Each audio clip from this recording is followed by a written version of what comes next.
in 2010 saw a Waco Classic and I was dumbstruck. And I told my friend, I said, I've got to have one of these airplanes. And so that's what got me into Wacos.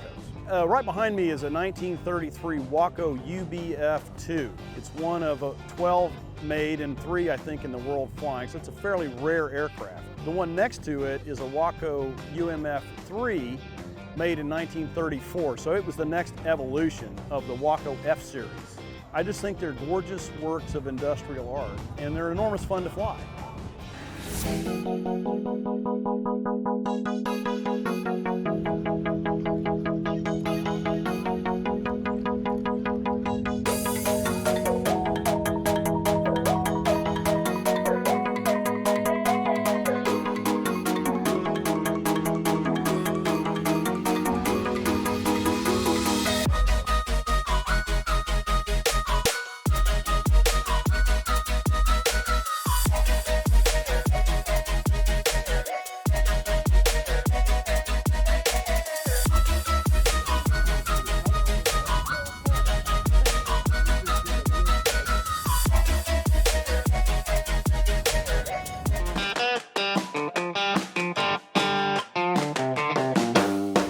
We judge, the judging standard, there are 2 of them.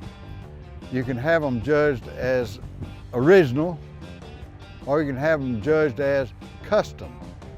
If it's judged original, the standard it's held to is how did this airplane look when it rolled out the factory door? And some of the things that you put on airplanes are sufficiently different. Then in that instance, what you do is have it judged as a custom.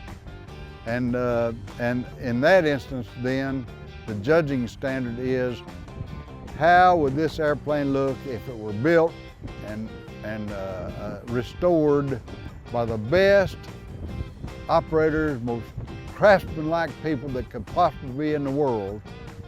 How is it the best it could possibly be? And that's the judging standard for that category of aircraft.